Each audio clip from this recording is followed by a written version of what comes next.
Hi all, welcome to Motivation 1x1 channel and hope you all are doing great today. Please like and subscribe the channel and also give your comments. I can do better contribution towards the channel. I would definitely need your motivation to move forward. Well, today we are going to talk about the coronavirus epidemic, the Wuhan virus calling COVID-19, and what we can do to deal with this situation at this moment. Now, as you know, there is a lot of things happening these days about the coronavirus. The cities are getting locked down, people and their families are staying at home. There are few patients who have traveled from different countries to India for their treatment, and now few people's surgery are completed, few people's surgery has not been completed, and the people who have come for treatment post surgery, when they are going to hospital, the doctors are not available because the doctors are again taking care of sick people regarding coronavirus, and there are service departments where they are stuck, and there are many such situations where even other few folks who came for vacation from different cities to their near and dear are stuck at their relatives' place. Now there are also situations where people have a 2-bedroom apartment and now their relatives are staying with them, which is causing inconvenience to the host as well as the guest. And these situations and scenarios are such that we can never imagine that this should happen. Neither they would have ever imagined that this would happen. They'll get stuck and they don't know whether they're going to be at their relative's place for a week or 2 weeks or 2 months. Neither any of us would have thought. Now there might be many such permutation and combinations about situations which each one of us are facing today. Now additionally, along the way, when we are seeing that most of the TV channels, social media, website, radios and whatnot are bombarding us with coronavirus news again and again and again, which is actually leading to more stress and anxiety in the minds of people and children and families and elders. And again, there are more threatening things that elders are going to get sick, and the elders are even more getting stressed by going through those news. Now at one side, people are telling us that this virus is very serious and so many things are going on, and definitely we are seeing that the entire country, the entire world is fighting towards it. Now additionally, when we see, there are many conspiracy theories going on in the parallel, where many people are saying that they can buy out the companies or there are multiple theories that they are trying to sell the medicines. Few people are saying they are trying to sell the vaccine kits, the testing kits, and etc. and etc. Well, while these things are happening, I am sure that all of us are dealing with some kind of situation. People have old people have small children, young children, maybe 1 month, 2 month old at their house. Some people are sick, some people are struggling for their medicines. They might not be getting medicines, or the medicine supply is pending. So while I get that, there are many such issues. Now the point here is, how are we going to deal with the situation? What are we going to do with it? Either we can listen to this situation about what's happening and then get frustrated, get panic, and share those panic with the near and dear ones, and then again they get panicked, and vice versa. It will exponentially grow. Or as a normal individual, we can also think that how we can manage this situation, how we can mentally prepare ourselves that okay, these are the situations. If it is going to happen, if something is going to happen, let it happen. And now there are few people who are really doing something about it. For example, there are people who are delivering food to the poor people, to the needy people, to the old people whose parents are abroad.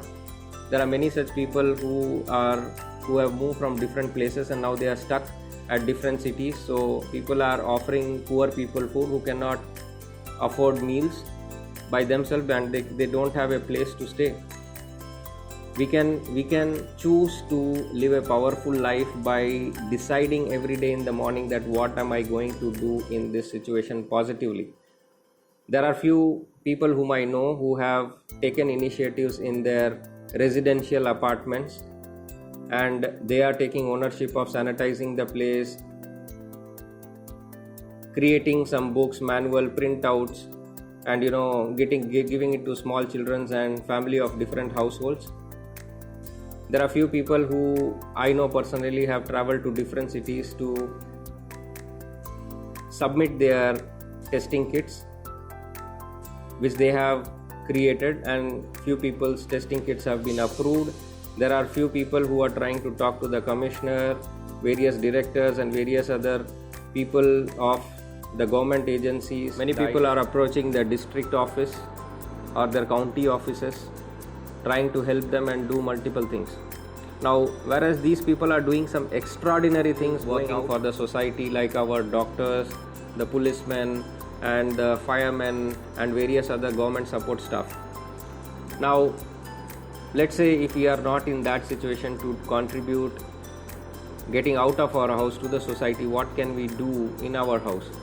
The thing is, we can help our children, our family members, our relatives by helping them create a schedule so that they can get up in the morning, do their routine as they used to do during their office days. If children go to school, have the same kind of schedule Monday to Friday, and they have to get up in the morning, get ready, help their parents in cooking or doing some creative things, and then you can schedule some kind of a timetable by sitting with them, give them snacks at 10:30, lunch at 12:30, 1, whatever, and then at 3, whenever they used to come from school, give them something to eat, so that they have some kind of regular timetable or a schedule which is set.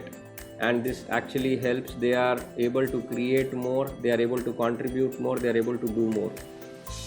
And same kind of similar timetable or the schedule should be there for each one of us, because it actually, one thing is, we are not going to waste our time, we are going to contribute in creating something, and that creation, whatever we are going to create, can help our children, help the society, or you can either write books or write novels or contribute on YouTube, whatever you can do which can help others. Because most of us might be in a situation where we are self-sufficient and then we are whiling away our time at home, but that kind of living is not powerful living, is what I think. And then let's think about how we can live powerfully, by what we can contribute. If I have seen that there are many professors who are teaching from their home over phone. There are doctors who are trying to consult over phone. So let's find out what we can do better. If we have employees, if you are a business person, you have employees, talk to the employees, motivate them, because they might be going through the same situation as you are.